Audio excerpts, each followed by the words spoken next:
guys, it's Courtney. Today I'm going to be making the first card from the latest Simon Says Stamp card kit.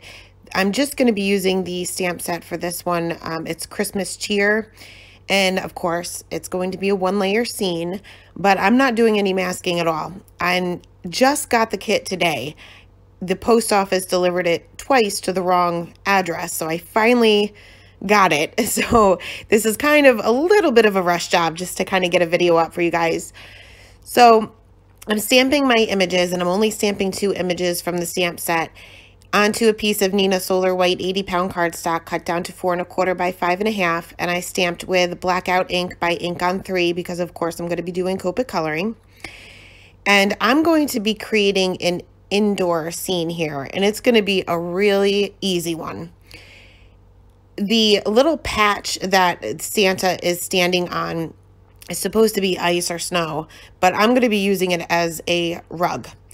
So I'm taking a Copic Safe pen here, and I'm using my T-square ruler to just draw 2 lines across the panel, and this will basically be where my floor meets my wall. And I'm also going to switch over to a pencil first because I don't feel too confident. I don't really trust myself, so I want to make sure that I do everything with a pencil first, and then I'll go over it with my Copic Safe pen. But again, I'm just using my T-square ruler here to pretty much just draw a square or a rectangle, and this will be a window. So once I was happy with the size and the placement of my little window there, I will go over those lines with that same Copic Safe pen. This is the EK Success journaling pen. And I'm going to kind of measure a little bit to mark the middle of both the horizontal and vertical. And once I have the middle, I'll use that same T-square ruler to make sure my line is straight. And I'm just going to draw a line across and diagonal and horizontal. And this will just be like the middle of the window. I'm not sure what you call that, window pane maybe. I don't know. You guys know what it is. So I'm going to draw a little frame around my window as well. And I'm not measuring here. I'm just kind of freehanding it a little bit larger than my initial little rectangle there. And I'm going to just draw a diagonal line meeting the corners just to kind of give it some, so you can kind of tell what it is. I guess this would be like where the moldings meet or whatever. So next we'll move on to the Copic Coloring, and I'm starting off with this little, what I'm calling a rug that Santa's standing on, and starting off with my lightest color, just filling in the entire area. And the only shading that I'm going to be doing is underneath Santa's little feet and off to the left hand side just a little bit. I was initially going to do a top right light source, but I ended up just squashing that and just didn't have one. So I'm blending that out with the mid-tone, both mid-tone colors, and then I'll go over the entire thing again with the lightest color just to make sure that I have more of a smoother coverage rather than getting those little streaky lines that you sometimes get with alcohol markers. Next, we're going to jump right into the floor, and I'm going to speed this up because if you've watched any of my prior videos for like a little indoor scene, I'm pretty much doing this the same way. Again, not worried about a light source here, so I'm not really doing much shading other than where the floor meets the wall, and Santa would also be casting a shadow and a little shadow underneath that little list that he's holding. So I started off by mapping out my darkest areas with my W1, and then I went in over those darkest areas that I had mapped out with the W7.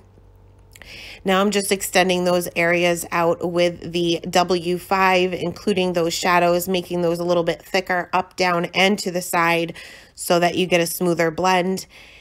Next, going in with the W3, pretty much doing that same thing, and a majority of it, usually the highlight color is the least amount of color that you use. In this case, it's going to be the most. I'm going to cover up the entire thing with my W1, and I did go over this twice. I just didn't show you guys on camera, just to, like I said, eliminate some of those streaky lines that we see. And next we'll move on to the wall, and I'm going to be basically doing this the same way, only I'm going to switch over to my C markers, starting again with my lightest color. My lightest color is going to be a C3, so it's actually going to be a gray wall rather than like a white wall. Next, I'll go in with that C7, again, just creating a shadow where the wall meets the floor. And I'm also going to just put a straight line underneath that window, which I almost forgot about, but that would also cast a shadow. Next, going in with this C5 and just extending those flicks up. And I'm using a flicking motion here just to get better coverage. It's not a necessity. If you don't feel comfortable with the flicks, you don't necessarily need to do them. I just find that I get a better blend that way. And finally, I'll go in with the C3 and again, cover up the entire wall. And I did go over this twice and in some areas even 3 times just to make sure that it was kind of more smooth looking. So next we'll move on to these little moldings, I think they're called, or baseboard. I think they mean the same thing. And the frame of the window. So I'm starting off with my lightest color, just filling them in the entire area just to get the paper saturated to get a better blend. Going in with the darkest color and just adding a small little shadow where that Christmas tree is. And then just putting with the very tip of my marker, just little squiggly lines onto the bottom part. I'm not doing this for the window frame just because it's too tiny of an area. I am just adding a little bit of shading to all 4 corners, going to the side and down or up. Next, I'll go in with the E57 and I'm adding a few little more squiggly lines and kind of tone down that E59 a little bit. Extend that shadow out from the Christmas tree and extend both of these or all 4 of these shadows on the corners of the window. Next to the E55, and I'm just extending that shadow from the Christmas tree and adding a little bit of shadow behind Santa and extending all 4 sides on the window frame. I did not do any more squiggly lines with this one. Finally, going back in with the E53 and just covering up that same area. This is optional, but I like to do that just because it blends out those squiggly lines and they're not too pronounced, I guess. So I'm going to take my colorless blender and kind of fix up some of the areas that I was messy. I purposely choose light colors for my wall and my floor because if I go over my images, because I can't say that I'm in a rush, but I don't have the patience to be that intricate. So lighter colors are certainly easier to take up. So I did clean up those areas with my colorless blender. And we'll move on to the Christmas tree. And I'm using the same color combination as I did for the little rug.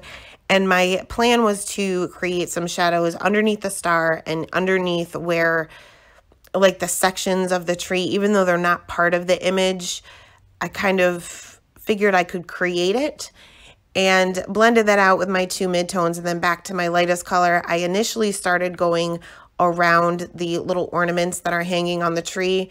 And then by the time I got to my lightest color, again, very little patience, I just ended up coloring directly over them. And on top of that, I hated the way this tree was coming out.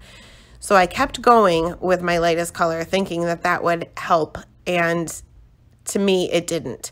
So I ended up going back in with my lightest midtone and tried to blend some of those flicks up instead of just down, thinking that maybe that would tone it down a little bit and not look so crazy. I don't know. I can't even describe it. I just hated it.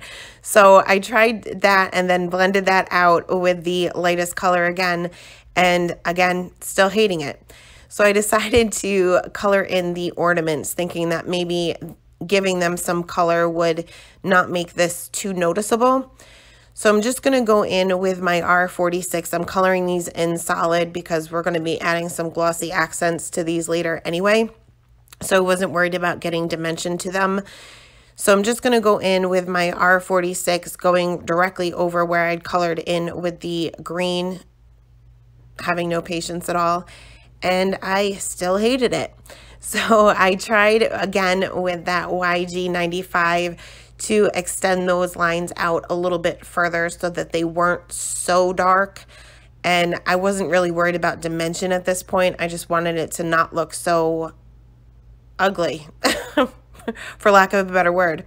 So I extended those lines out further with the YG95, then went in again with the YG91, was it? No, YG93. And this time had to go around those ornaments because I didn't want that red to bleed out. But I'm still hating it, but at this point I'm just moving on and dealing with it, and it is what it is.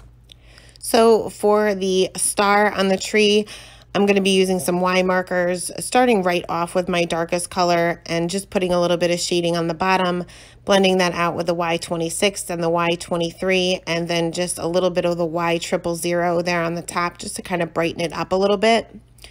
For the trunk of the tree, I'm going to be using the same color combinations as we did for the window frame, minus the E53, just putting my darkest area underneath the tree itself, blending that out with the E57 and then back to the E55. And even though we use the same color combination, you can see it's quite a bit darker just because we put more of that E59. So moving on to Santa, we're going to start with his skin, and I'm starting off with my lightest color, mapping out the darkest areas, which will be underneath his little hat and off to the left just a little bit because he's facing towards the right. Going in with my darkest color, blending that out with my darkest mid-tone and putting a little bit of shading on his nose there, then the lightest mid-tone, and then back to the lightest color. And for the hat and his little jacket and pants there, we're going to obviously color these red because he's Santa. And if you watched my video yesterday, I had a little bit of a catastrophe or a panic moment when I switched my red combination, my go-to red combination. So I'm back to my go-to combination here. So using my R22 to map out my darkest areas and then my darkest color. And I'm just putting a faint line of the R89 because this is super dark. But the shading will be off to the left side of his little hat because he's facing to the right, underneath his arm, underneath his beard, underneath his little belt, and just basically to the left side of the rest of his body. Blending those areas out with an R46. Now this is my favorite red for, especially for Christmas, because they just blend so well together that I don't feel the need to do any flicking at all. I feel like I get a perfect gradient pretty much every time. So I don't know why I tried to switch it up yesterday. But back to the R22, just adding in that highlight and putting that highlight on his belly there because that would be sticking out, but not too much because it would be hanging underneath his little list there. Going to use these same reds for the tree skirt, and I'm just putting the darkest areas around the trunk of the tree itself because this would be the darkest area that the tree is casting a shadow on it. Blending that out with my two midtones and then just leaving the highlight being on the very edges of the little tree skirt. Next, we'll move on to the beard and I guess the white and the gray areas, you can say. So I'm going to start off with Santa's beard, and I'm going to start off with a C5, and I'm just going to be doing flicking lines here underneath his little nose there, and on top of his list would be the darkest areas. Those would be casting shadows, and I'm using different size flicks, and to me, this looks like a heart rate monitor. So if you're looking for texture and you're doing the flicking motion, just think heart rate monitor where you have the ups and downs so that you have different size flicks, but you're just using the tip of your marker to create these. Blending those flicks out and extending them out with the C3 and also adding a little bit of C3 to either side of the base of his hat, the little pom-pom on his hat, as well as his little, what are they called? The cuffs on his sleeves. And then blending that out with the C1 on his beard, as well as those same areas, but leaving a majority of those areas on his hat white. Going to also make his list white. So I'm just going in with my C3 and just adding some shading pretty much where it's kind of folded over on itself. And I am using some flicking motions here, but we will get rid of the texture. This is just to kind of get a better blend and make sure that I create that shadow. extending those flicks out with the C1, but leaving a majority of the area white. And in order to get rid of those flick lines, I will go in with my colorless blender and go in from the opposite direction very quickly so I don't remove the color. I'm just removing those flicks. So next I'm going to color in his boots and his belt here, and I'm coloring these in solid black. I'm not doing any shading. They're really skinny, so I didn't want to take the chance of it bleeding. For his little gloves, I'm going to do a little bit of shading here with my black marker, extend those areas out with my C7 and leave the highlight color as the C5.